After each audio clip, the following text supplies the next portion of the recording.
బంగాళాఖాతంలో ఏర్పడిన అల్పపీడన ద్రోణి ప్రభావంతో గత 2 రోజులుగా కూడా విస్తారంగా వర్షాలు పడుతున్న పరిస్థితి. ప్రస్తుతం మనం ఏలూరు జిల్లా జంగారెడ్డిగూడెంలోని కరాటం కృష్ణమూర్తి రకాల జలాశయం వద్ద ఉన్నాం.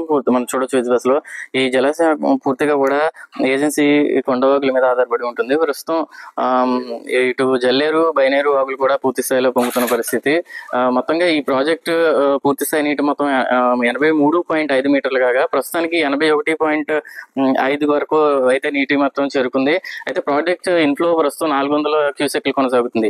ప్రాజెక్ట్ యొక్క నీటి సామర్థ్యం 4 టీఎంసీలు కాగా ప్రస్తుతానికి అయితే ఇంకా 2 మీటర్ల వరకు చేరుకోవాల్సిన పరిస్థితి అయితే ఉంది.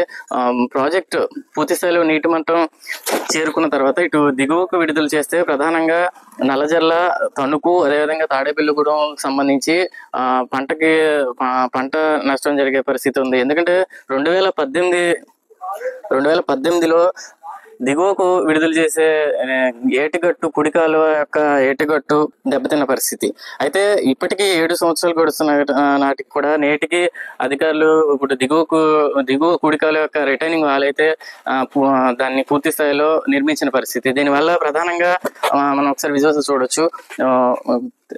దిగువకు విడుదల చేసిన నీరు ప్రధాన కాలువ ద్వారా వెళ్ళాలి, కానీ ఇది కుడి కాలువ గండి నుంచి ఇటు పంట పొలాల మీదకి వెళ్ళి 100 ఎకరాలు పంట నష్టం జరుగుతుంది. అదేవిధంగా గ్రామాల మీద కూడా వెళ్లే పరిస్థితి. రైతులు ఇప్పుడు ప్రధానంగా కోరుకునేది, రైతులు ఇప్పటికైనా ఈ ఎర్రకాలువ జలాశయం యొక్క కుడి కాలువ రిటర్నింగ్ వాల్ నిర్మించి పంట నష్టం జరగకుండా చూడాలని అయితే రైతులు కోరుకుంటున్న పరిస్థితి. ఇప్పటికీ రైతులు ఎంతో అధికారుల దృష్టికి అదేవిధంగా ప్రజాప్రతినిధుల దృష్టికి తీసుకొచ్చినా కూడా నేటికి ప్రయోజనం లేదని చెప్పి అయితే రైతులు ఆవేదన వ్యక్తం చేస్తున్నారు. కాబట్టి ఇప్పటికైనా అధికారులు స్పందించి ఈ కుడికాలువ యొక్క రిటర్నింగ్ వాల్ నిర్మించి రైతుల యొక్క పంట నష్టం జరగకుండా కాపాడాలని అయితే రైతులు కోరుకుంటున్న పరిస్థితి.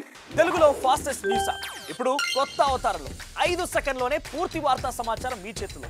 సోషల్ మీడియా ట్రెండ్స్ మీ కళ్ళ ముందుకే live TV and voice search options తో ఇప్పుడే డౌన్లోడ్ చేయండి. యాప్ లింక్ డిస్క్రిప్షన్ లో ఉంది.